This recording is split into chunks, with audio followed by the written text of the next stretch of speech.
The federal election, April 28th, coming up next week. Today on the podcast, we have Ryan Williams, the incumbent MP for the Bay of Quinte, and the Conservative candidate. I am Ryan Snyder, and this is the Take a Look podcast.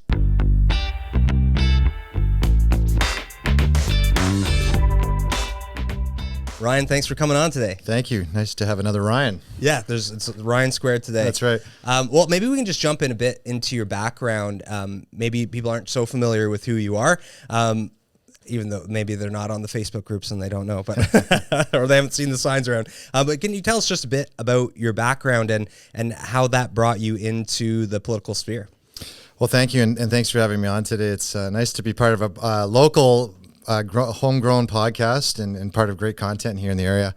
And podcasts, I think, are incredibly important. So thanks for what you do. I've been an MP now 3.5 years. It seems like a long time. It's been quite an honor to go into the House of Commons on behalf of the Bay of Quinte residents and speak on their behalf in House of Commons, the House of Common People, we call it. And my background is I'm a hotelier.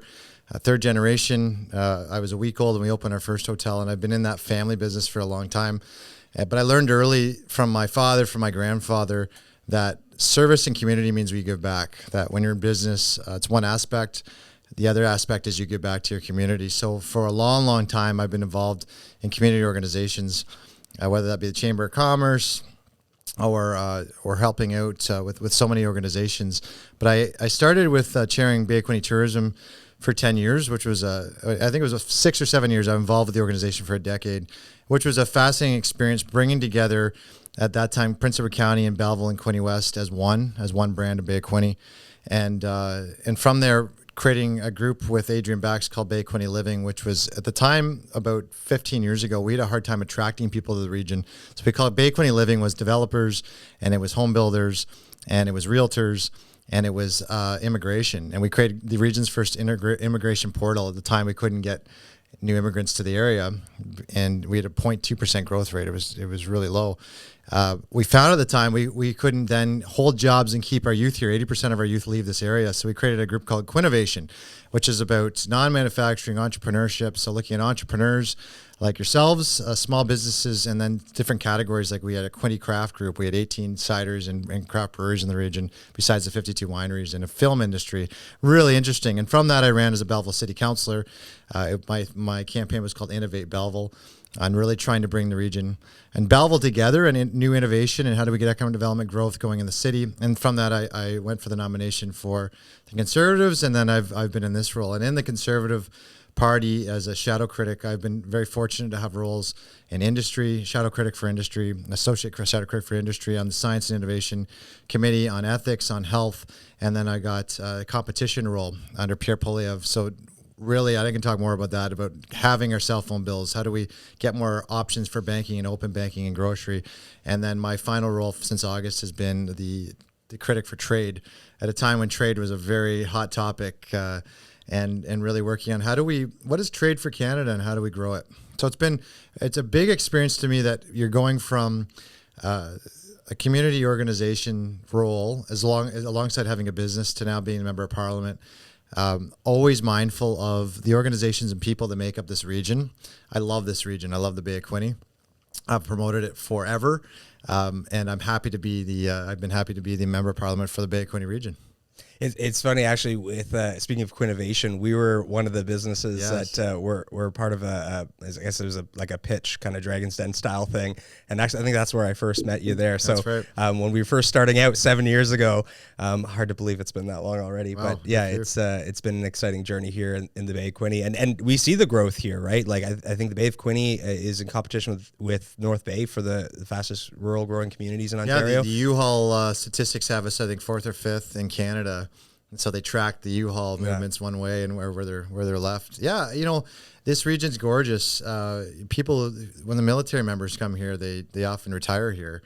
We have, as you can tell, I was the past chair of tourism. We have 18 golf courses. The number one freshwater sandbar, largest sandbar in the world for freshwater, and that's Sandbanks, but North Beach and Presqu'île. We have 52 wineries. We have just incredible little inlets and hamlets and towns that you can go and I walked Wellington this morning with Mark Maroney. He was in town, and it's really neat to walk up and down, just talk to people, and they're having coffee, and it's just such a beautiful area. But also you can go downtown Belleville or Quinte West. You have the marina right on the water. We just have a stunning area, and it's becoming a greater attraction, not only for tourism, but for people to live here. The key to this area is getting us back on pace when it comes to tackling the crime, some of this homelessness that we're seeing, the food insecurity, keeping jobs here. Part of my role at Quinnovation was trying to identify what industries need help to attract more entrepreneurs and more workers here. Loyalist College is a big one where we have to support them, and it's a huge asset for this area, but it's getting programs shut down. So when we get into why this election is important for Canada, that's one aspect, but also for this region. It's tremendously important for what the future of this region will mean to so many, for the future, for those that live here. Let me ask you about when you first got into politics. Like, obviously, as a town councillor, there's no parties involved. You're kind of independent in that way. Why'd you go the conservative route? What values or goals did you identify with that party? So there's a quote that I've always loved about the Conservatives, that Conservatives believe as human beings we should be able to live free, be free, and pursue that which motivates us the most, whether that's to be a politician, a doctor, a volunteer, a policeman, a parent, not because man or government says is the right thing to do, but it's our God-given natural rights. And what that means is that Conservatives believe in equality of opportunity. Everyone in Canada should have the opportunity for education, the opportunity to work hard, to get a good job, the opportunity to pick what city you want to live in, the opportunity to love who you want to love, the opportunity to be a great Canadian, and whatever that means for you and your community and your family. That's the long and short of conservatism. We don't believe that government should intervene. And I'll give you a big example of that, which I talk about now in this election. There's two parts. Our government believes in no carbon taxes, and our government believes in less mandates. And the one where this government's come in, and these are specific topics for this election, this government believes in a carbon tax for industrial. It was consumer, but also that you should be able to or have to drive an electric vehicle because the government thinks that's the right thing to do. Not many Canadians know there's an electric vehicle mandate in place right now. It was without a debate in Parliament that says by 2035 you can no longer buy in Canada a hybrid or gas car. You have to buy an electric automobile. It was quietly put in place by the Environmental Minister, Guy Beau, in the last Parliament, and he just changed SEPA, the Environmental Protection Act. And all they did was said that all vehicles made in Canada have to have zero emissions.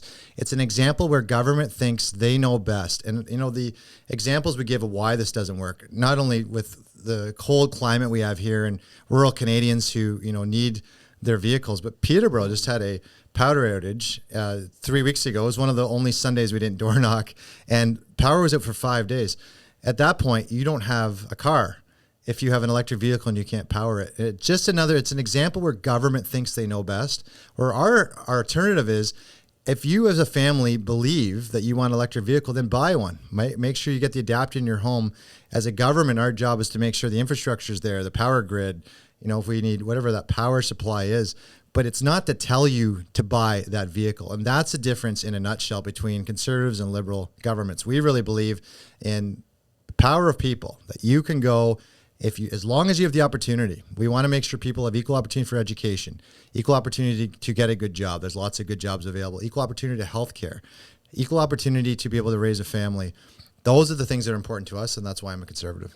What is the Conservative approach to climate change? Because often in the media, the narrative is Poilievre doesn't have a plan. There is no plan. What is it? We're going to get rid of the carbon tax. We're just going to, build the pipelines. But what does this mean for the longevity of our environment? Well, we always believe that we should have clean rivers, clean lakes, clean air.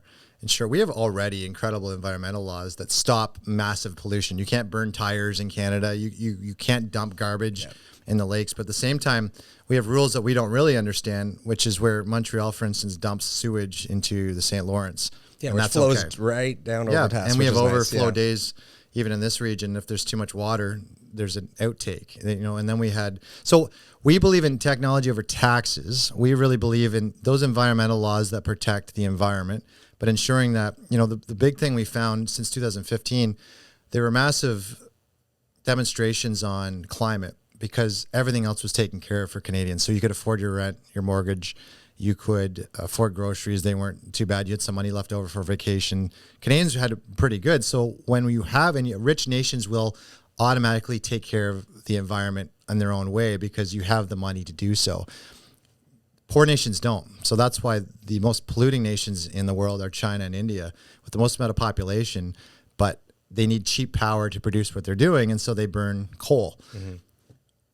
The biggest thing we can do for Canada, for the environment, is to make sure we produce an abundance of our abundant, clean natural gas, and that's our LNG, we call it liquid natural gas, and we sell that to the world. That displaces coal, so it's half the emissions of coal. And I always talk about, when I grew up, we had these smog advisory warnings every morning in the news and the radio. Everyone listened to the radio. And why do we have that then? Well, back then, about 25, 30 years ago, Ontario was burning coal for power plants. And I'll give credit to the Liberal government at some point. I think it was probably McGuinty back then. They changed and phased out all of our coal power plants for natural gas. And now you wake up in the morning, we don't have those smog advisory warnings. You don't have them. And the difference was because we used our technology instead of taxes to lower our emissions. Our number one export to China is coal. So it's really, when you look at what's happening across the world, and the other thing too, I always talk about, well, it's almost like in the 70s when they had airplanes and they had a smoking and non-smoking section on the airplane, which seems ridiculous to me. And we're really in that non-smoking section of the airplane, and we're passing the cigarettes up to the smoking section. We're shipping coal to China, and they're opening 1 or 2 coal plants a month, and they're burning that coal. And the winds, by the way, go from west to east. If you look at NASA maps, and why we have heat domes over BC is they're burning more coal than ever before, and it's getting trapped in the west side of Canada. So our answer to, when we're looking at emissions, and we have 1.8% of the emissions of Canada, is not to tax our own citizens and get that emission down to 1%. It's how do we drop 5% of the emissions across China and across India. And how we do that is produce our abundance. We have the second largest supply of liquid natural gas, to get terminals built with that and make it cheaper than coal and ship that to Southeast Asia. And that's how we displace. And if we did that, even just a small fraction of that would do way more than we could ever do taxing our own citizens. And that's why the carbon tax doesn't work. And we have to look at new solutions that actually help Canadians and help the rest of the world. So I've been on board with the LNG plan for a long time, and I've actually advocated this with anybody I get into a conversation with, because it seems to make sense to me. It's like, yeah, around the world, let's burn cleaner fuel that brings our emissions down across the globe, especially to replace dirty coal or not ethically sourced fossil fuels as well. But with that, there comes a lot of, I think, struggles with that too, right? Because it's easy to say, let's get our natural gas to market. I mean, one of Trudeau's biggest foibles was turning down the German chancellor and the president of Japan as well, to say there's no business case in LNG, which is wild to me. But internally in Canada, we do have some barriers even to building our pipelines and getting those to market. One of those being Quebec, having a deal with them. We saw in the leadership debate that the Bloc leader was quite vocal about, Pierre potentially kind of bulldozing his way through to just make plans without Quebec's will.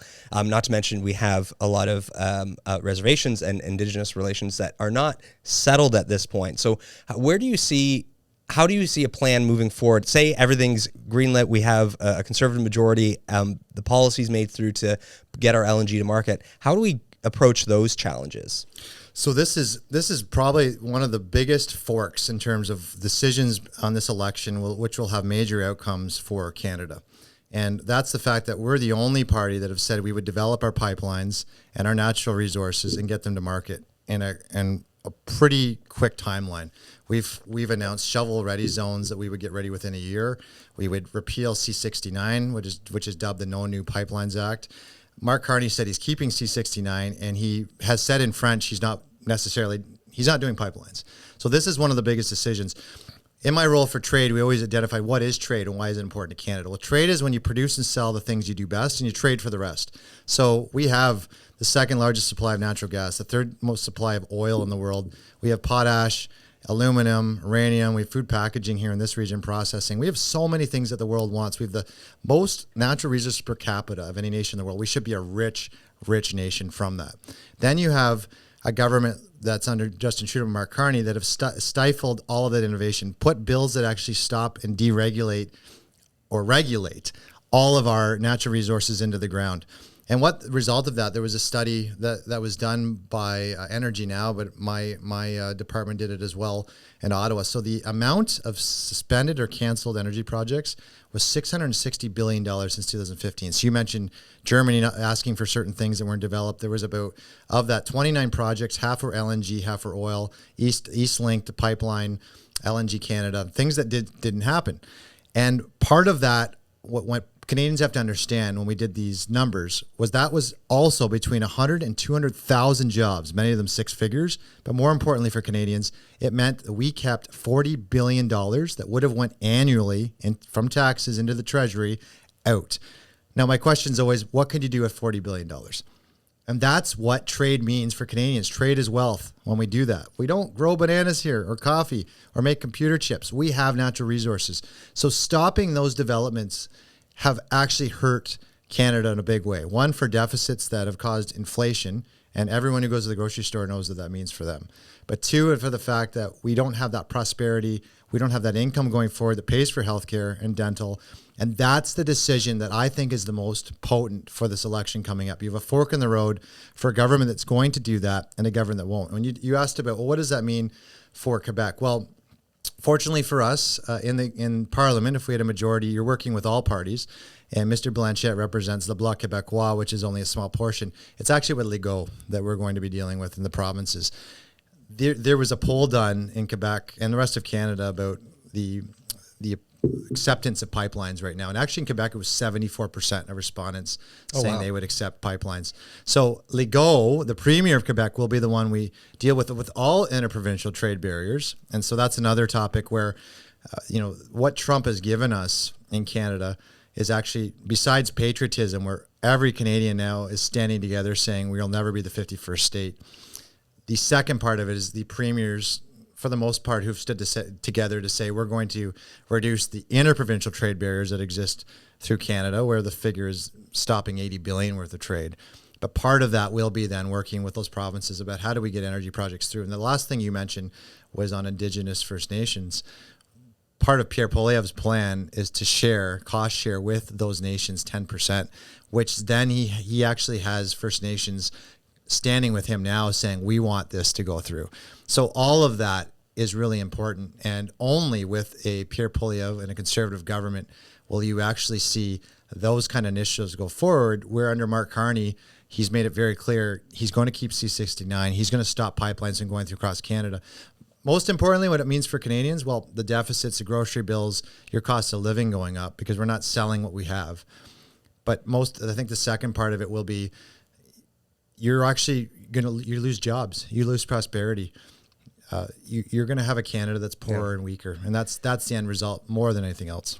Well, when Justin Trudeau said there's no business case for this, why do you think that is? Why was this all turned down? Is this just purely, is it genuine where he believes that this is the best way forward for the environment?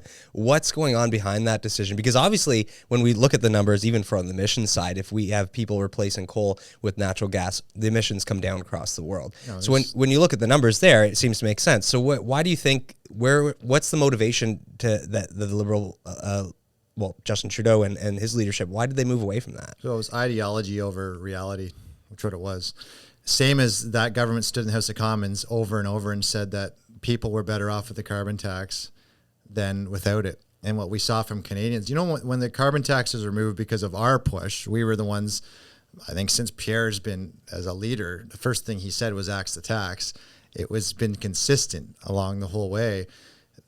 The Liberal government, every one of their MPs, every one of their ministers and the Prime Minister stood up every day and said how great it was. There was a crack last year when they took home heating off of, or the carbon tax off of home heating in Atlantic Canada. And that was when it was, okay, now you're admitting that these people are paying more. When finally Mark Carney took it off based on it was our push to take it off, then it was incredible to me to have or ex-ministers or Liberal members doing videos where they're filling their car up, telling Canadians how much they're saving. And we all see it. I mean, gas this week it's crazy wild right now, by the way. It was 110 I saw the other day, 118 somewhere else, 124. You know, what we always push in my part is competition, not taxes, to get, prices of everything down. But Canadians see it. They're not fooled by that. And the carbon tax was more ideology as well. We were pushing a carbon tax that only a couple other nations in the world had done. We were the experiment. And what Canadians saw, because it was the grocery store prices that were up high, 38% higher than Americans who didn't have a carbon tax, and then our push here regionally was for farmers who, especially in Ontario, when we grow crops, the fields are wet. So they have to dry the grain. So the grain farmers here, they have to use natural gas and propane, which neither were exempt from the carbon tax. So they were passing that cost from the carbon tax, which was just as much at this point, because they raised the carbon tax 5 times. They had a without a debate in Parliament, they automatically increased taxes, same as escalator taxes for our spirit and wine producers. The point for Canadians is they were taxed out. Farmers were taxed out, the truckers who trucked the food, grocery stores were even paying it, Canadians were paying it themselves. We were the experiment, and we saw the results of that experiment, which is the carbon tax was a failure. It didn't work. And there's no guarantee in this government, again, one of those forks in the road. You have a Conservative government who's saying axe the tax forever for everyone, versus a Mark Carney government saying, well, we're going to put it on the industry now. And Mark Carney said, well, how much steel do you use? And no, our point is you cannot tax a country, by the way, where the emissions didn't go down at all after this carbon tax. It went up 5 times. The emissions didn't go down. And Mark Carney's on the record saying it's still too low. Well, how much was too high? It was a failed experiment. When Justin Trudeau said there's no business case, he was wrong. The Americans signed deals with Japan through Alaska, which were worth, I think, $50 billion for LNG that we could have had. It could have been our jobs, our natural gas. We have to turn it around. We have to be the ones winning. We have to be the nation supplying natural gas to displace coal. We've got it. I mean, carbon tax obviously, I think, has affected affordability, and the narrative, like you say, has been, no, it's all good, it's all good. I mean, we run a business where we pay for all of our fuel for our guys who go on shoots, and we're not exempt from those prices either, and that affects our bottom line. But affordability is the biggest thing right now. I remember even before COVID, it was, I think the stats was like 50% of Canadians were within $200 of insolvency every month, and then COVID hit, and inflation, and it just kept going and going, and now we're at this place where affordability is just a laughable term because it doesn't really mean anything anymore. How did we get here to a place of unaffordability for just regular everyday citizens, and how do we get out of this? How do we actually make things more affordable? How do we get there? So inflation, Pierre was the best at this. This is why I love Pierre Poilievre. He was always able to articulate the problems Canadian had, and he was against the Bank of Canada. He was against Mark Carney. He was against Justin Trudeau. And he always talked about inflation as more money chasing less goods. That was as simple as he made it. If you print more money in Canada, if you just have the bank create all this money and you put it into the market and you have less goods, well, the price of everything goes up. It's kind of that whole discussion over if you create scarcity, and you have an abundance of money, then everything becomes more expensive. He did talks on this in the House of Commons. We talked about copper nose, which was this. I mean, it's not a new problem. The same problems have been around for 3,000 years. They've been repeated. And copper nose was a ruler who they cut the edges off coins. And when people walk around with these edges cut, they rub your nose and you have copper in your nose. And that was because they were making new coins with the old money. It doesn't matter what if it was coins or paper dollars, or if it's currency in Canada that's digital or whatever. If you create more of something and you have less products, you create inflation. That's just what it is. And we saw it in spades. And Canadians, I think they saw it everywhere, but mostly at the grocery store. Where in 2020, a basket of goods that was $100 now costs about $127. Or 134. I think it's around that number. Yeah, I can't go to the grocery store without spending $80 for just a And little what's bag the result here in this region? And this is why affordability is the number one issue of this election, bar none. It's the fact that 1/3 of our region, 1/3, one of every 3 houses, are food insecure. And food insecurity means that they're making choices to not buy meat, not buy vegetables. And it's terrible. In a country as big as we have it, where we plant 45 million acres of protein fiber, we have food processing in a region. We're a G7 nation, and people are making food choices because they can't afford it. That to me is literally the most basic problem that encapsulates what this election's about, but also the failures of this Liberal government. Because the other side of it was the bank governors, including Mark Carney, because he was after he left, because he went to the UK just before 2020, before COVID. But he was also saying in the press that we see deflation. We don't see inflation coming. And Tiff Macklin was the governor, the bank governor at that time, saying the same thing. The only one saying the opposite was Pierre Poilievre, saying that if you print more money, this is just how history works. We're going to have massive inflation.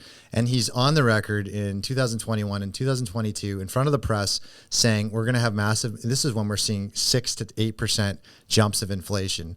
And he was saying, you keep printing this money, it's going to continue to happen. And it did.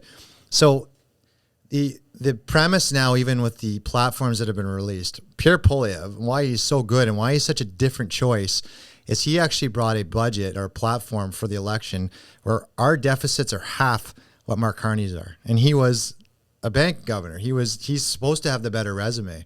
But we actually have platforms where Pierre Poilievre gets that inflation has caused what we spend too much. And what he's done to do that is to cut the waste. He's cutting $10 billion a year from consultants.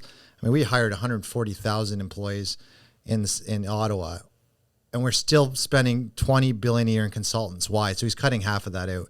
We're looking at waste for money that we've spent, not all of it, but some of the money we're sending overseas. Some we have to do, but some we don't. And it's ideas again at home where people can't afford to move out of their parents' basements. We have people right now when I'm door knocking that are spending 100% of their income on rent. That used to be something unheard of, but it was also disallowed. It was always a maximum of 30% of your income could be spent on rent. But we're in such an affordability crisis. Housing, food, cost of living as a whole, even as I've talked about more pocketbook issues in the House of Commons, which are your cell phones, even if you want to fly in this country, or, if we look at grocery store and banking, all those things to me we're paying double that any other nation does. And why? And what for? It's because it's an affordability issue. So as much as Trump has been an issue, I think what I frame this election as is every party will stand up to Trump. Now, no one wants to be the 51st state, but only one party is standing up for affordability, and that's the Conservative Party. Well, speaking of Trump, we're still in this who knows what's going to happen with this tariff war. Lots of changes almost daily coming out of Washington. What is the practical approach to dealing with Trump? And is Pierre equipped to actually fix this problem? Is it fixable? Or is the solution we just go elsewhere? Well, solution is, and it's, again, why Pierre's the best to sit down with him, is the solution is to make Canada relentlessly competitive, to make sure that we utilize our strengths.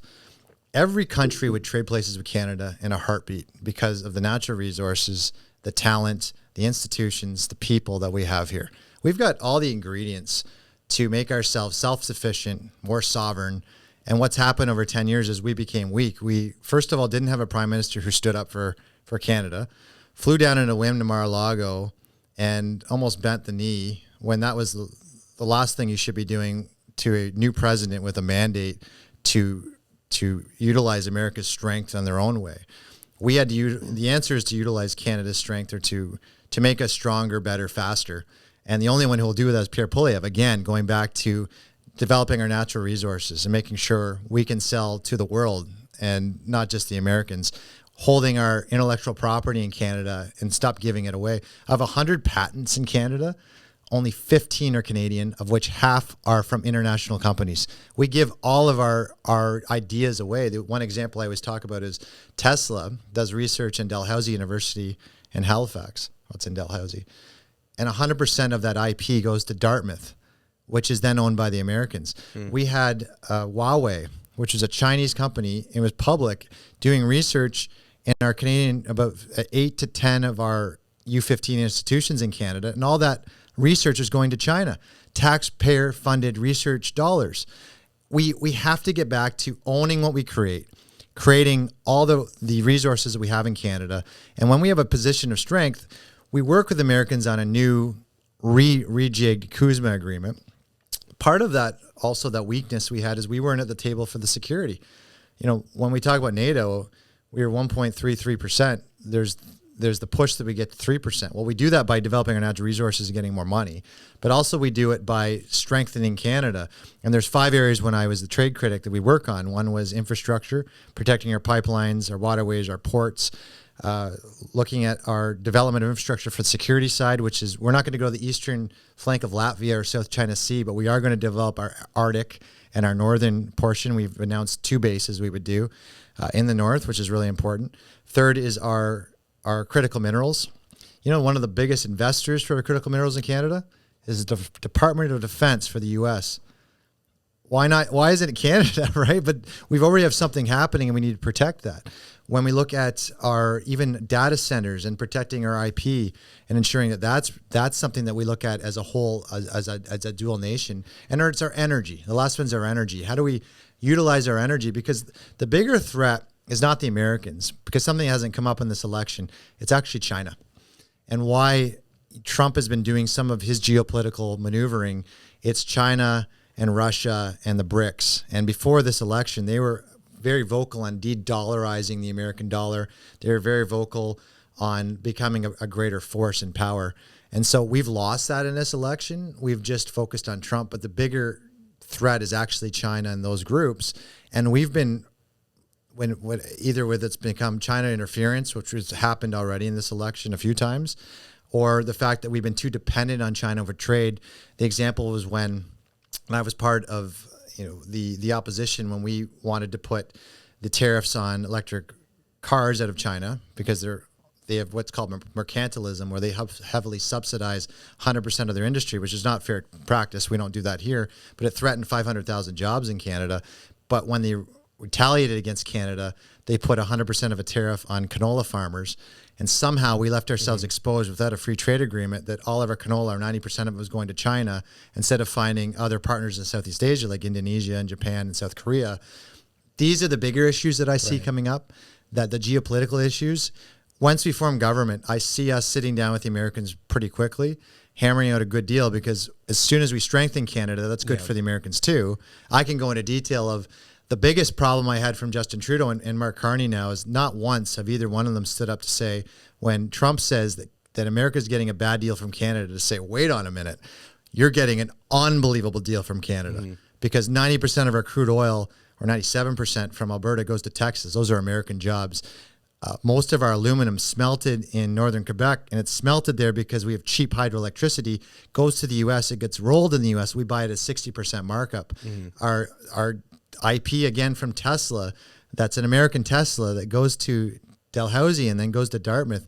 You're getting an unbelievable deal from Canada. What we will do instead, of course, we're going to develop our resources which get American jobs, but we're going to then be steadfast on creating American or Canadian jobs, Canadian paychecks. That's what Pierre Poilievre is going to do by strengthening Canada, and that's the most important part of this election. Well, I think that's the kind of the weird mind F that for most of us Canadians is like, Trump is throwing us in with Mexico and China, where there has been a very different economic and trade situations with those two countries. China obviously being very much taking advantage of the U.S. economy, especially when it comes to IP. But we're getting looped into the same kind of thing. And his rhetoric is that, we will be the 51st state.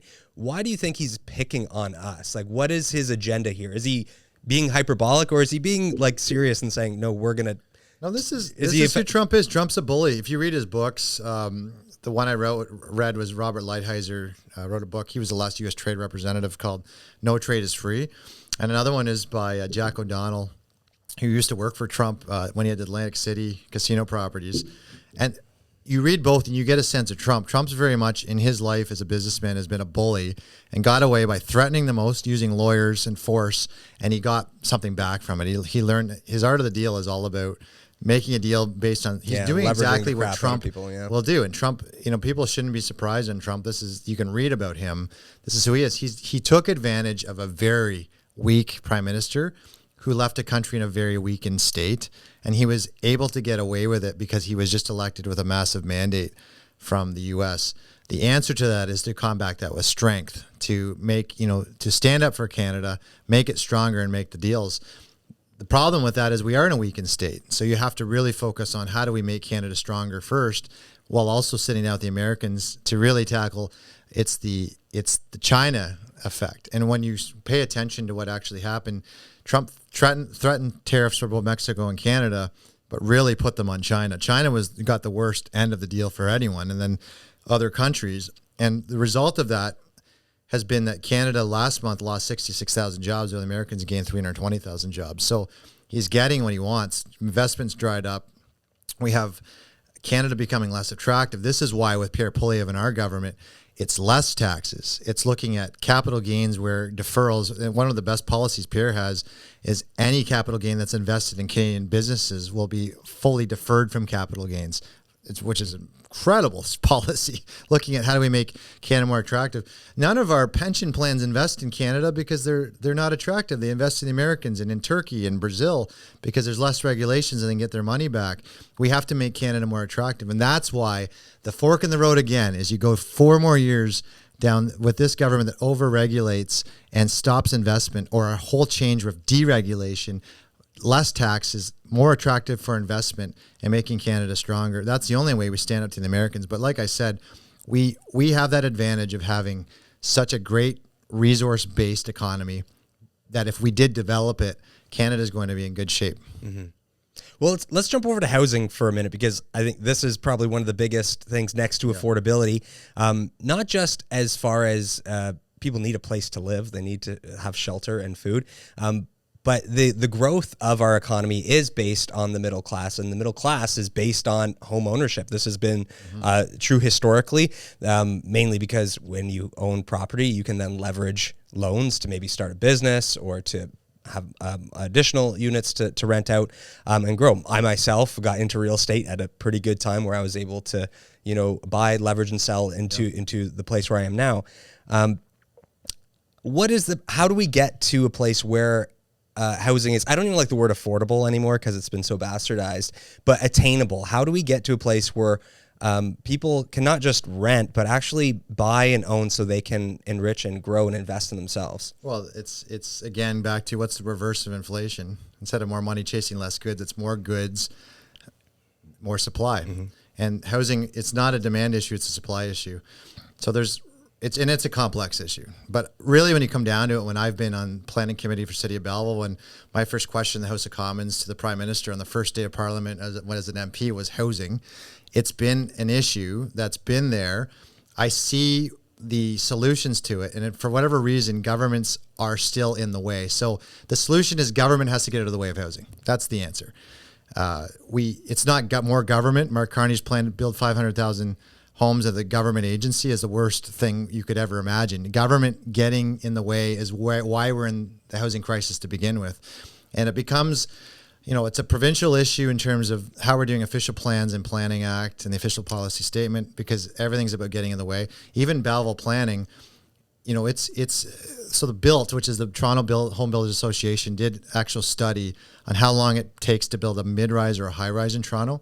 It's 10 years. Wow. 10 years for housing, because of all the plans, all the way we do the planning process, the public debate portion of the public input portions, the way we do the official plans, the zoning, how we do all of it is stopped housing. So there's really 2 parts to fix this. One is to incentivize municipalities in the provinces to lessen the rules. It's to communicate into, my point, it's not been brought up a lot, but it has to be mandated that the municipalities have to talk to the public about where housing is going to go. The biggest NIMBYism, not in my backyardism, is always on people being surprised at where housing is coming from and where it's going. But if the cities are mandated to tell people where the zoning is going to be so they're not surprised, I think it lessens the opposition to housing going in. And third, it's making it easier for home builders, not for the government, to plan, develop, and build homes quickly as possible. And there's a lot of impediments to why they can't get that happening. But what I'm starting with as the MP, and I even did this when I did deputations to council in the last 3 years, we have to set targets. I know the province has done some of those well, but we need in 10 years 5,500 homes in this city, in this region. And of that, 1,500 have to be affordable market rent. So you look at how that's going to be happening, who's going to build it, and who's going to be there. When we start with affordable market rent, which to me is the affordability issue. And we need affordable market rent means between $800 and $1,000 a month. no more, because it's impossible to live. The people getting ODSP are only making $1,700. That's still over the 30% threshold for income, which it should be under. But that's to look at, and the best example we've had here, which models the whole country, was Bob Cottrell and Phil Spry with a group called Altogether Housing. So they took a developer who took the risk, which is Phil Spry, with the non-for-profit who went after the funding, which is Altogether Housing and Bob Cottrell, and they came together and they built St. James Place on Station Street. And they're also involved with Andy Spry and another group in Bloomfield. And one example was one that worked, and they got half of those apartments for market rent and half of them for what they call, affordable rent, which is $800, around there, $900 a month, and the other half at $1,400, which is still affordable. It's better than $2,400 we're seeing across the region. Pinecrest was an old school. This should be the example of where housing, it's perfect. Mm-hmm. We're using... We've had Ken Howell on the podcast. Yes. He's great. But they've been so long, they changed the name of the development. It was Love Song under Ken Howe, and now it's called Pinecrest, and they're still waiting on government grants and assistance. Well, I don't know if you saw the article CBC posted. Basically, it's a CHMC issue where they haven't updated their what the value of rents are. So when they're proposing, this is what we're going to have for affordable units, well, they're saying actually the affordable rent is here, but they actually need this. It's unacceptable. So the equation doesn't. No, but it's unacceptable. The project's been in the queue for 8 years. CMHC's been involved. They spent $200,000 on consultants just to fill the government reports out.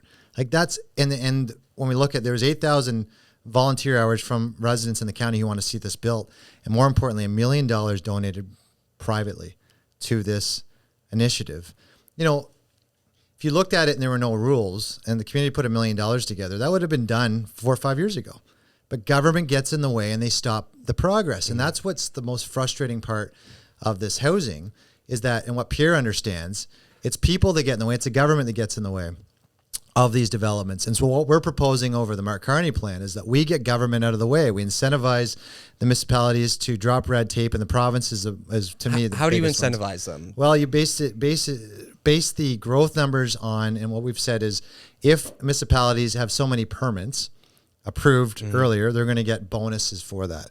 And here, I'll talk on behalf of the municipalities where they find the trouble with that is they can't hire the staff in the planning departments because of our lack of skilled trades in Canada. And I know Quinte West has been one municipality that had someone hired and then another municipality poached that staff member. It's a lack of skilled trades, but a lot of also part of that is the official plans and the Planning Act for Ontario are so intrusive and so difficult to get through. You have to have all those staff to get through the processes. The other thing I always talk about in this region is we're not looking at densification. We look at sprawl. So all of our housing developments are going outside the city boundaries, and there's still those 800,000 plus residences. The difference is, I remember I was knocking yesterday east of Hague Road, and there seems to be, I think those housing units within 400,000 or 500,000, which are better. So how do we get more of those? Well, you have to have those pre-zoning approvals, and then what you're looking at is to make sure that there's no impediments for the builders to go and get those approvals. Now, what the builders are telling me, this is why this housing issue is so complex. If they have housing developments they planned 6-7 years ago, that's how long it takes to do a subdivision, and those houses aren't selling because of interest rates. Well, the problem they have is going to the bank to get more money to build more units. And so it's really a tricky conundrum. So our answer is to make sure when we go to these municipalities, we'll make sure we look at all the impediments that are in place for the housing, and that we will look at ways to ensure that you're getting the talent you need, either that's skilled labor for the workers or the planning staff for the municipalities. But and especially for the big city centers, we want you to be approving permits, not locking them up in delay and red tape.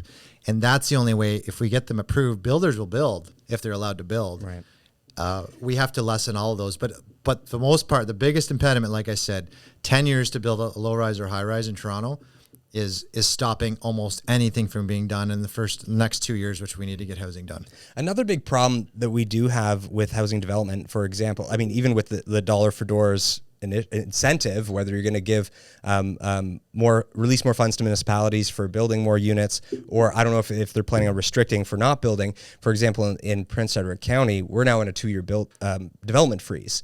So there's no new developments happening. There's stuff backlogged, but basically we're being held up because of infrastructure, which is on the provincial side.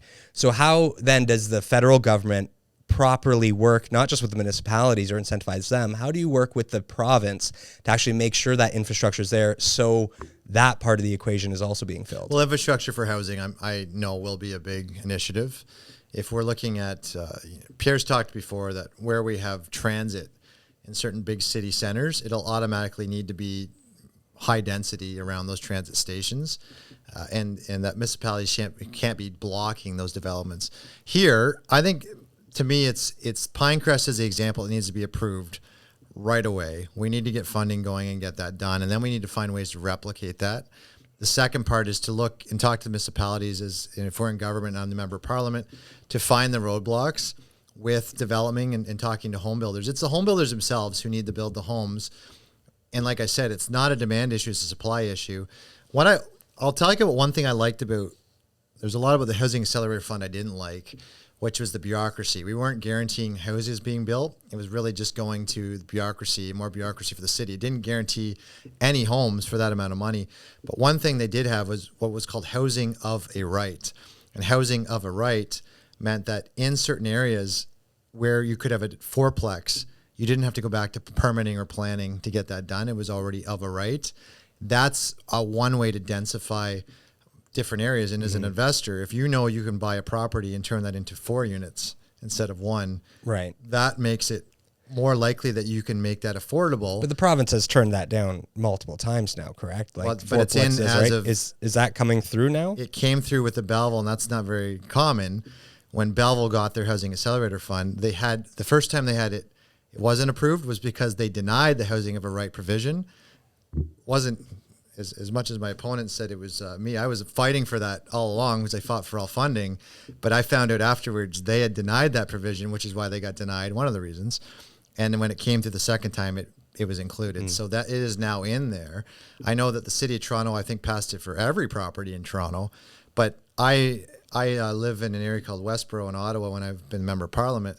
And what they're doing, they've transit the light rail, which has been a boondoggle government $6 billion mess to get transit. But the transit, when it's done, all of those areas are now turning into, where it was single bungalows, are becoming semi-detached or quads. That's the answer to, is we have to see density. The third thing is, it's controversial, but it's there as well, is we have to control immigration in Canada. So that's something that we're also going to control. We brought 1.4 million people into Canada last year and built 220,000 homes, of which was 20,000 less than the year before. In Quinte last year, not many people know we built 100 less homes last year than they did the year prior, based on interest rates, but also based on not having the right homes built for the right people. Again, not a demand issue, but a supply issue. Those are the things too that we have to declare housing a crisis, which we haven't done in Parliament, no matter the government. Realize what the complexities are. And what I love about Pierre is he gets the housing issue. He is going to be really good at setting goals. And I'll tell you, when you have a conservative government too, you have a low bar. We had a minister in our government who expensed a $16 glass of orange juice. Her name was Bev Oda, and she got fired. We've had ministers. She's my MP from my hometown, actually. She lived down the road from us. So we've had ministers since that, given money to their friends, involved in $400 million slush fund scandals, ethics violations, and they still were there. Pierre doing this housing will be one of the key pillars that he has to get done, which is why electing him will ensure housing gets fixed. Mm-hmm. But the affordable issues as a whole, less scandals, getting rid of waste, being absolutely getting rid of the corruption, being high integrity, high functioning government is going to be something you get if you vote Conservative. I want to talk a bit about the culture around politics, because we were talking a little bit before off camera, just how polarized Canada has become. I mean, we're kind of used to seeing this down in the States, but now in Canada, we see very much this polarized view of things, very narrative driven, whether it's far to the left, far to the right. What would you say to people who are just disinterested in politics at this point. Because I know for me, I just have to turn it off because it's not good for my mental health. It gets me frustrated. I feel like banging my head against the wall often, because when I want to talk about a nuanced issue, which housing is, and like you say, there's some controversial elements to that, such as immigration. How do we bring the tone down so we can actually get people more involved in this election? It's pretty simple. Stop being divisive. The Liberal government that goes out and says we're all in this together and elbows up is the same one who said that a candidate for the prime ministership who is a Canadian citizen, married an immigrant from Venezuela, speaks both languages fluently, was adopted, has a gay father, was Donald Trump, the most hated individual in Canada right now. It was extremely divisive, and it should have been called out by the media right away when it happened. This person, they grasp at straws to try to merge the two together, but they're not. Pierre Poilievre is about Canada, deeply loves Canada, its nation, stands up for its workers, its people. We talk about Canada first, which is a Wilfrid Laurier quote that talks about Canada first, Canada last, Canada always. He's been talking about the issues, and that's when I said politics needs to be about the issues. Talk about your policy. Talk about how you defend the carbon tax. Talk about how you think everyone should be driving electric vehicle and going forward with the same government plan as the last 4 years versus our plan, which is to get more doctors to make sure that you have choice of a vehicle, that we're going to axe the carbon tax and we're going to get Canadian resources to market. That's what this election should have been about.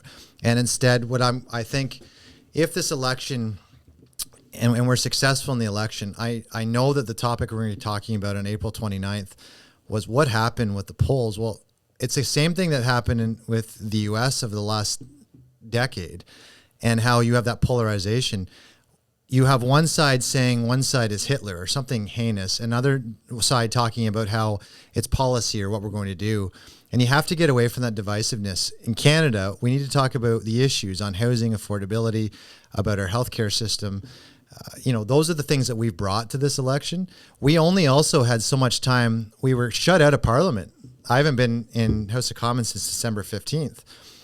And we didn't get time to prosecute a new prime minister. So we had, the first time of history, a prime minister who was never elected, never as a mayor, as an MLA, as an MPP, and he was in prime minister. And we had no time as opposition. We took our role very seriously. There's a difference between division and a difference between opposition holding the government to account. Our job in the House of Commons as the opposition was to hold the government to account. That's a fully functioning Westminster-style system of democracy. Winston Churchill always used to say that democracy is the worst form of government except for all others that have been tried.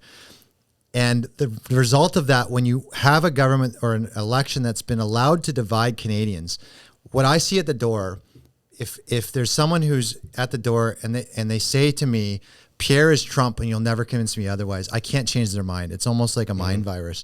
And there's no real rationale besides some of the times when Pierre's talked about an issue or the carbon tax or standing up for Canadians.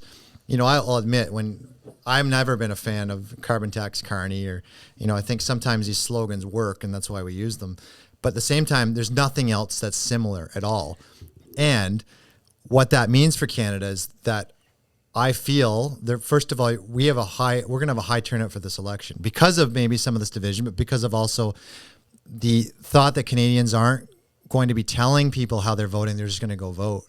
And I call it almost the Tesla effect. So many voters that I know, and this is sad about Canada, are saying, I'm voting for you, but shh, don't put a sign on my yard. It's so divisive, and that's exactly what's happened with the U.S. politics.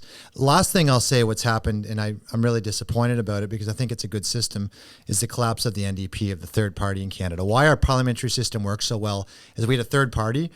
The third party right now is the Bloc Québécois, whose main focus is to separate Canada. And that's sad. It was always the NDP who stood up for workers, who stood up for the plight of Canadians. Now it's the Conservative Party standing up for workers, getting union endorsements, standing up for everyone, right? We have members from all walks of life, from every single background and diversity in our party, and we're standing up for that. And I think that's great, and that's great for Conservatives. But we lost another party that used to be someone that stood up for certain issues. And that's the other, I think, failure of our democratic system, was the fact that Jagmeet Singh and the NDP lost their sense of self when they merged with the Liberal Party. and they allowed themselves to be morphed with them instead of standing up. Probably what they should have done is called an election when they had the chance last November, probably when they would have done better. And I think for maybe for good or bad, this election, that party will have to reorganize and come back again. Mm-hmm. We've kind of alluded to this before, but like this seems to be like the most consequential election of our generation. In your mind, why is this? Why is it that? Why are we here? How is this the most consequential election? Why is it so important that people come out and vote and get involved? I think because it is affordability, and I think this is people's lives. When I go to the door, and it's the every person who say, like you mentioned before, that before COVID, people were $200 away from insolvency. Now they are at the door. They, when you have someone spending 100% of their income on rent, we are at the door. When people are making choices, 1 out of 3 households are making choice between what they're buying at the grocery store and they're not being able to send their kids to do sports or do other. We're at the door. And it's not just affordability, because there's so many other issues we haven't even talked about today. One is crime. Crime is tremendously up. I do a ride along with the Belleville police every year, and they're talking about how demoralized the police officers are because they're trying to do their job, but criminals are out on bail the next day.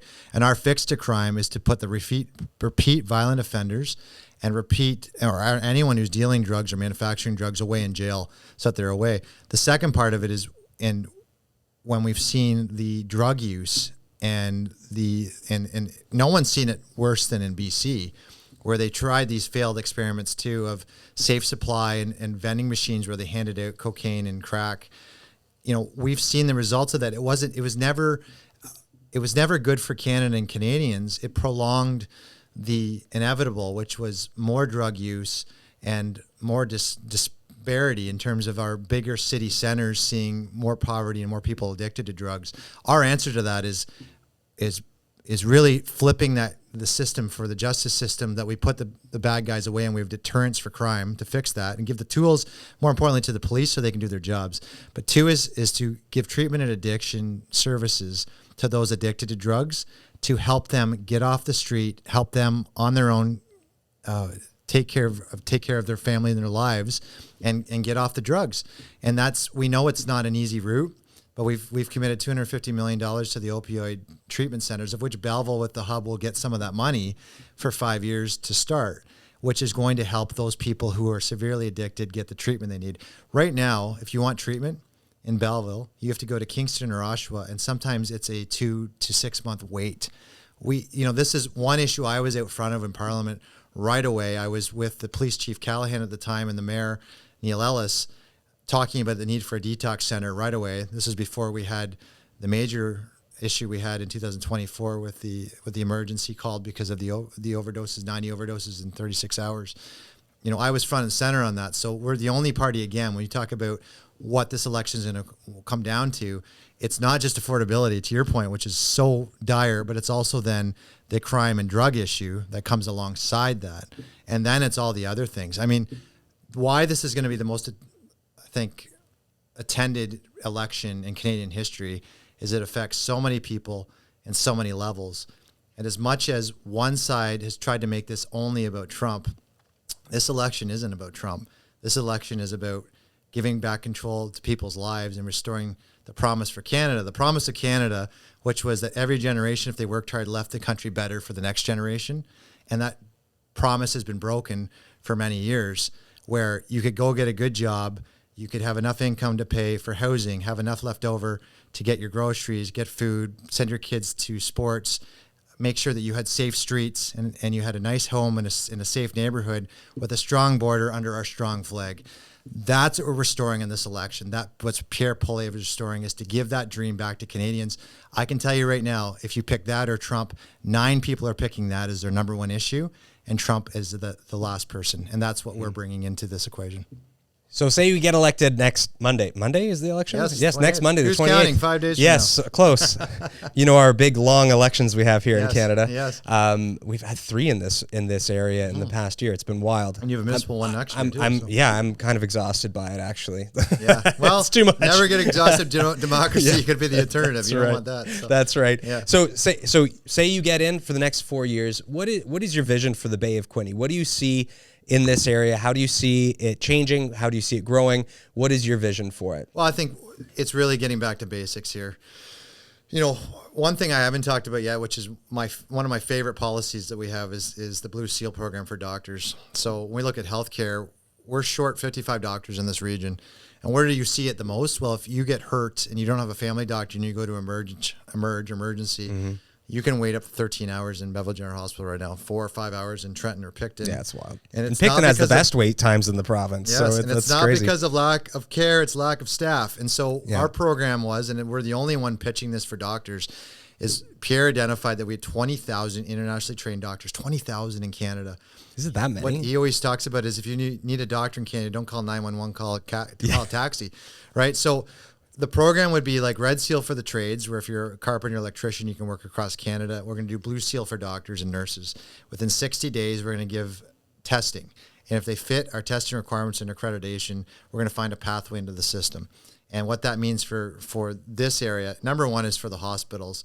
So more staff would reduce wait times, and that's huge. I talked to Stacey Dobbs, and she said it's a game changer. But 2 is a lot of people here, when I knock on doors, 6 or 7 years without a family doctor. So it's getting that going. We have great doctor recruitment programs in Belleville and Quinte West and Prince Edward County. But when they sign the med school students up, it's normally between 6, it can be 8 years before they're doctors and they can practice. So it's a quicker fix to getting those doctors into our region to help people now. So that's number one. The second change will be obviously the crime. So changing those crime bills right away to give the police the tools they need to clean our streets up a little bit more. Third is the addiction, obviously getting that funding going so we can help the hub and help people out. Fourth is housing, getting Pinecrest approved right away, making sure that we are looking at the impediments to housing and working with these home builders so they can get housing into the ground, get planning going to get housing up and running. Part of that is immigration, so we're looking at those numbers. 6 would be, my one big thing I was working on before the election was skilled labor and employer surveys, and that was through Loyalist College. Loyalist from the federal government just had a bunch of cuts to students, which really hurts its programming. The problem we I think had they're is like 70% international students there. The problem is that we don't have any data, which is crazy to me. We don't know how many skilled trades are open now or in 2 years from now, more importantly. And that's where Loyalist College comes in. Its value proposition is to fill vacant labor gaps and to fill it domestically and then internationally to make sure that that's the productivity gap that we talked about before the election and somehow has never come up during the election. Productivity is basically, do we have enough employees to maximize production in our industry? So we want to compete with the Americans and stand up. We need to have maximum capacity in our workforce, in our industries, in our factories, in all of our employers' employment in the region. And so that's Loyalist College to me. And so we'll continue with those surveys to find the gaps and to make sure that Loyalist has the tools to provide the programs to fill the labor gaps in this region. I'm hoping some of that will be skilled trades. We've announced 350,000 apprenticeship positions for skilled trades, and that's going to be as young as 14. Here's a stat that's going to blow you away. Hastings, Prince Edward County. Of graduates from Hastings, Prince Edward School Board, 19% go to university. 37% go to college. 44% of our students either do not graduate or do not go anywhere after high school. 44%. We look at a maximized productivity in a workforce. That means it's round peg, square hole. What are the jobs available, and how do we find pathways for some students to get in? We had a great program from Quinte Economic Development running here called Elevate Plus. Have you heard of that one? So it was taking people in Ontario Works and through a 6-week cohort, sending them to school, paying for them to go to school, and they would graduate into frontline manufacturing positions that are open in this region. And these graduations were emotional. They're powerful because for a lot of times, this is the first job people had. They had their whole family there, and they're graduating to go get a spot in employment. We can do that, and Loyalists should be doing that for everyone in this region. We should be looking to see that 44% that don't graduate or that just finish high school only find a place of employment And Loyalist's job is to find pathways in for them. I'm still on day 16,000 that I've took algebra in high school, which stopped me from getting, by the way, it was a course I did terrible in, stopped me from going to the course I wanted to go to for business, which I think I would have been done well, and I've got another pathway. But everyone doesn't fit into the model. And if we can find ways for trades, or, we need right now 200 police officers in the next few years. We need personal support workers who need to be making more wages by creating more positions and giving value to them. We need advanced manufacturing positions, people that drive forklifts and work in these factories, whether that be Amazon or others. And we need them making good wages, because those that make minimum wage, that's also not going to be affordable. We want people in this region making good wages, and how they do that is to get the training they need through school to get into those positions. And we want our factories and our employers having maximum employment where they're producing the things they need. And if we're doing a good job in trade for Canada, that means we're finding customers. So our companies who are competitive with lower taxes and maximum productivity can keep our employees working. That's success here. It's success in Canada. We replicated it across the board. In 4 years, what I'm hoping for is we've hit all of those with a good stride, so that when we go to the next election, we say this is working. Canadians see that, and we go through the next election saying this was the alternative to what we had for the last 10 years. Well, thanks, Ryan, for coming on. This has been wonderful. I want to kind of just switch over to a few more soft questions about politics, more about kind of the life in politics, because it's outside of policy, outside of the party stuff. Going from a city councillor to the big show in the federal government, what's that been like for your life personally? Like your halftime in Ottawa, your halftime here. What does that look like on the kind of the practical side? Are you enjoying it? Has it been good? I enjoyed immensely. I think it was crazy, because I think I was born for this. I really do enjoy it. You go from hospitality, where it's very similar to politics, where I'm here to look after people, and you're dealing with complaints a lot. That's hospitality, right? And I think part of that is problem solving. Part of that is you're serving your community. I think that's been the cornerstone of my involvement in politics, but also as a community member before politics. I really get a lot out of serving this community. I love this community, and I was taught early on to give back. And so a lot of it is, there's an element of sacrifice for sure. Mm-hmm. I leave my family. I have a 12, a 10, and a 7-year-old. It's 180 nights a year you're in Ottawa. I'll leave either Sunday night, come back late Thursday. Most time I'm in the office. Will they go with you at all? No, they're here at school. You're always by yourself. So I'm out by myself. It's a very solitary job as well. You spend a lot of time up and back. You're in Parliament on your own. You write your own speeches. But so part of that is really reading over emails, talking to people on the phone, talking to the mayors quite routinely, the MPP. It's a lot to the job. I do really enjoy it. I enjoy the problem solving. I enjoy looking at all angles of how do we make this country better, and how do we serve our residents better. I've really loved that part of it. The family, they do love it as well, that they're involved. I mean, they're door knocking with me. Allison, my wife, is such an incredible rock to me, but she's also there with me. This election has a lot of anxiety to it because of what the consequence for the nation is.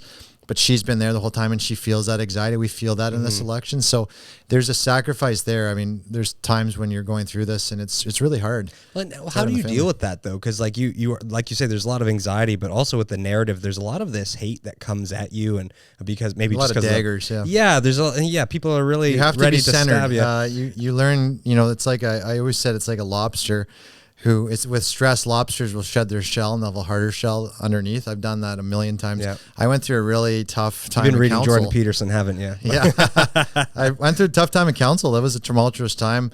There was integrity commissioner stuff, and that was really, I think, good training for this job. To stand on my laurels, to know what that means to stand up alone a lot of times and stand up for my integrity.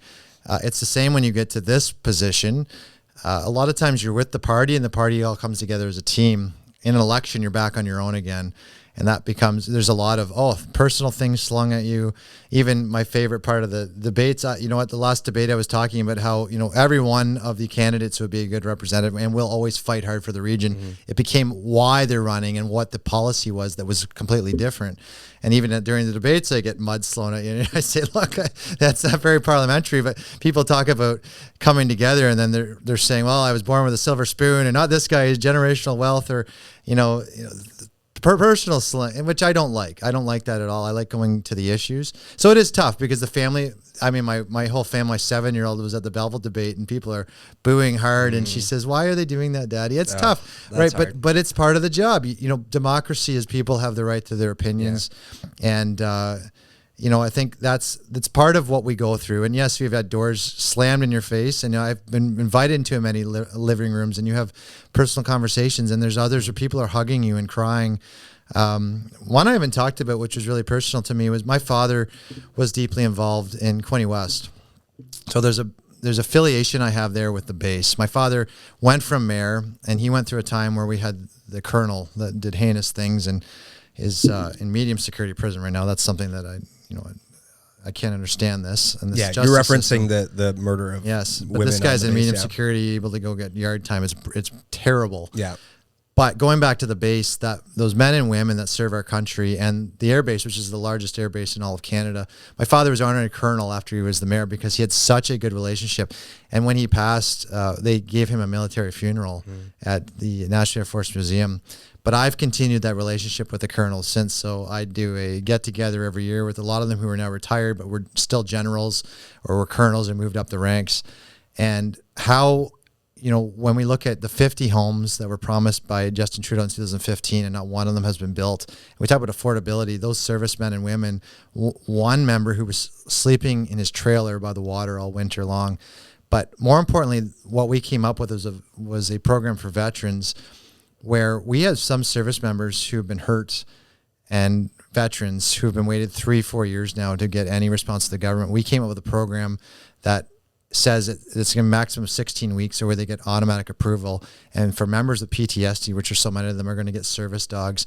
When I walk around to with those veterans and talk to those leadership, you get people who are just sobbing and crying, and that's our military. And so personally, with my father, his legacy that I'm carrying on was that relationship with the military and our servicemen and women that he had such an affinity for, and they loved him. That's also something I bring into this election, that, you know, it's his legacy left with Quinte West, and people talk about how great a mayor he was. And I'll tell you, walk around Trenton, they still remember him, and, you know, it's there. I'm also continuing that, but the biggest legacy left, besides, you know, working really well and being a really good mayor for that city, was that affiliation with that base and how important it is not only for Quinte West to the whole region. So I also walk to there, and that's part of what also drives me, as well as being able to continue that, not as a mayor, because I never wanted to be the mayor. I wanted to be the representative in Ottawa because these are the bigger issues on our economy, on the military, on affordability as a whole. That's what that's the fire in my belly that drives me, is to go into deep, complex issues, which you unfortunately can't do even if you're the chair of the Belleville Economic Development Committee. You have to be in Ottawa in the committees. We're reaching across the aisle, doing massive speeches in Parliament, but also, to me, which I've been very fortunate about, is being able to sit down with Pierre Poilievre, the leader of the opposition, and hopefully the next prime minister, and actually talk to him about what I feel the best way forward is. And a lot of that thinking, especially around cell phones and banking and our airlines, is actually going to be in our policy for the next government. And that's what I'm doing as your member of Parliament for the Bay of Quinte. So does that purpose and drive counteract the negative that you experience? I guess what I'm really asking is, like, how is your mental health affected? Like, are you seeing a counselor regularly? How do you deal with, like, because you're hearing a lot of this? No, crap. I do. Yeah. Like, especially if you're have a good relationship with military, with the police force. They're dealing with trauma on a daily basis, and you're just being fed that constantly. How do you deal that on the mental side? Is like I say, is it that drive and just the opportunity of purpose to do something about it that kind of eliminates that negativity, or are you exercising? What are you doing? Yeah, you have to do it all. It's the hardest job I've ever had. It's all encompassing. It's never ending. You're responsible for so many people, and, you know, when you're an MP, it's 95,000 voters. It's 120 some thousand people in this riding, and when you speak on behalf of Canadians, it's 41.5 million people. You know, it's taxing on you. So no, from that you have to balance. So I do try to work out, you know, when the elections and it's tougher, I've lost already 7 pounds because you're walking 20K a day. Right. Yeah. Which is good. It's amazing to me. I said, the best workout program after 5 weeks, if you walk 20 kilometers a day for 7 or 8 hours a day, you'll actually lose 5 or 6 pounds. Combined it with some anxiety, and it's fantastic. But I feel a little good. bit of stress losing. No, but in Ottawa, you can eat a lot. You're stuck. There's all these. You have to balance it. You have to go to the gym. You have some time for yourself. You go back with your family. There's family, there's region in Ottawa, and you have to balance all three of those. No, but I see someone once in a while because you have to. I try to get to the gym. I'm in the Confederation building. My office has been there, and it has a gym on the 8th floor. So there's a lot of times, 2 or 3 times a week, I have to get up and try to use it. No, it has to be a balance. And I think my point has been I would stop running to be a politician the day they don't have the fire in my belly, the day that I feel someone else is a better representative for me. Until that day, no, I'm compelled to continue to work hard for the residents here, compelled to use my voice to speak on behalf of the residents, but also speak for the issues I think are important and how we're going to fix them. I'm compelled to work, on behalf of Canadians and wear this Canadian pin every day, which I do, because this is what we're doing it for. So, it is tough, but at the end of the day, I'm up for it. I'm also 46. Pierre's actually, which is interesting, he's 3 months younger than me. So Pierre Poliev is also a young leader. We're fighting for the future of this region. It's our kids, but it's going to be our kids who inherit this country and this region. And that's what we ultimately fight for at the end of the day. On the personal side, how do you, with 180 days in Ottawa, you're away from your wife. Yeah. How do you maintain a good marriage? Has this affected your marriage in negative, positive way? How do you navigate through that? Knock on wood, it hasn't. It's been really good. I mean, marriage is tough on a good day, right? Marriage is tough as a good day, and then you throw in being away. And I give a lot of credit to my wife, and I love the fact that she believes in me and she buys into this. I think everyone always says also it's just the MP. And you look at that with Pierre and his wife, Anita, and he's got a child with special needs. She's a nonverbal, his older daughter. It's taxing on the family and on the kids. And, they know that, I could not compare to military members who go overseas for 6-8 months. No way. Right. Like all respect for them. So I'm away 180 days, and I'm one of the luckier ones that I'm 2.5-3 hour drive from Ottawa. Some of these members who get on a plane and 5 hour drive, then 5 hour flight, then 3 hour drive. But no, it is tough. So we're always, we have a strong marriage. I'm so very fortunate that she buys into it with me. I say she's probably even more conservative than I am. She's really on board. She's got supports as well. We've got really good close friends that are good support. We've got one friend, Michelle. She was our doula through our births, and I call her the campaign doula. She's also with us. You have to have all of us have to have mental health checks. You check yourself because it's a lot. You get the worst things hurled at you. People will post things all the time. You have to have that thick shell to get through that. At the same time, never stop, speaking your truth. I think for me, my greatest strength is always to not be afraid. One of the biggest criticisms that came from my opponent at the beginning, and he said at the beginning, he hasn't said it since, so maybe he had it talked out of him, but that I was not here for the region. I'm here. That's the only thing I'm here for, is to speak my truth on behalf of the region, because that's what drives me. That's what drives through my belly. That's what I've done since I was a community leader 15, 20 years ago from now being the MP. That's the thing that does drive me, that no matter what, no matter what you're doing in Ottawa, the best part of being a member of parliament is when you stand up, when they say the member from Bay of Quinte, you're speaking your truth.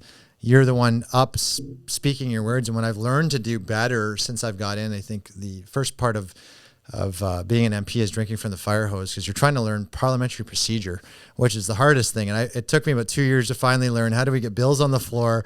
How does Parliament work? How does it function? Because the committees are the same as Robert Rules. I remember you posted a photo of the book when you first got elected. Yes, the first book, procedures, the green book they call it, right? And you learn that. But the best thing about that member of Parliament is when you stand up, and I've learned now when I get up and I can just put 5 notes on a piece of paper, I can speak from my heart, from that fire in my belly on behalf of the residents on any topic. And that was the best part of being that representative up in Ottawa. And, I told the story about this in a video I've done. I've only done one video this campaign because it's been so much, but it was the one video because I filmed it. And I talked about what I love most about Pierre Poilievre is that a speech he gave in the House of Commons is why the House of Commons is green. Mm-hmm. And he talks about it. It's because when the Magna Carta was signed, it was in the fields of Runningmead where power from royalty was given to the commoners. So Pierre, way back when he wore glasses every day in Parliament, talked about this is the House of the Commons, the House of the common people, and we are here for those common people, and that's why we stand. It's green to remind us that this is the House of the people, and that when you're a minister or even prime minister, it's a deviation of the word servant, and you are a servant to the people. And what we found, or what we felt, and I felt very clearly in the last 10 years, is that government felt that they were the masters and the people were the servants, where it should be what we believe and what Pierre believes fully in that House of Commons is that people are the masters and we're the servants, and that we will serve the people in the House of Commons every single day. That's what I've loved about being in there on this side, and that's why I know I'm in the right side being a conservative, and I know if we're able to form government, it's going to be great for the people because we're actually taking power away from the government and giving it to the people. Mm.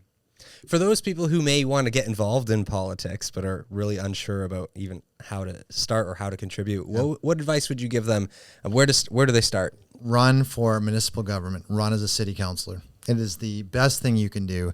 You're the closest to the people. The buck stops with you, whether that's a pothole or a sidewalk or an issue with the library, or you could get any issue, but it stops with you. You don't have staff.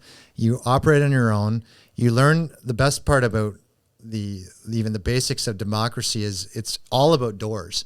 Like still to this day, if you don't like door knocking, don't run to be a politician.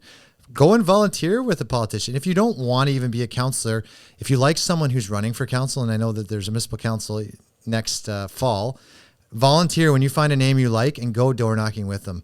They come up with the literature. You have to sell yourself on your ideas and you have to get elected. It's the purest form of democracy. And when I served as a Belleville City Councillor, I felt it was really rewarding.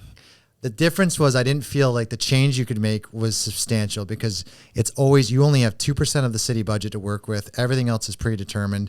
You're really fighting hard. And I'll say this, I think it's going to be a big, municipal election. I think every election is becoming more important as people understand what could be lost maybe in the last 10 years as they saw if government had more control.